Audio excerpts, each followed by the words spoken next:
நாகர் தமிழ் பாடசாலையிலும் நடன ஆசிரியராக இருந்து வருகின்றார்.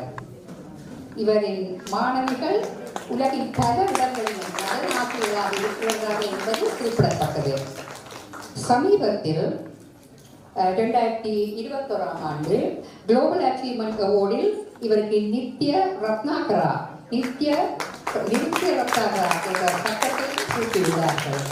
இவரது சேவையை பாராட்டி இவரது அத்தனை சேவைக்கும் அத்தனை உதவிகளுக்கும் அத்தனை மாணவர்களை அரங்கேற்றுவதற்கும் இவருக்கு நன்றி கூறி அவரை கௌரவிப்பதற்காக திருமதி தேவராணி ஜெகேந்திர போஸ் அவர்களை மேடைக்கழிக்கின்றோம்.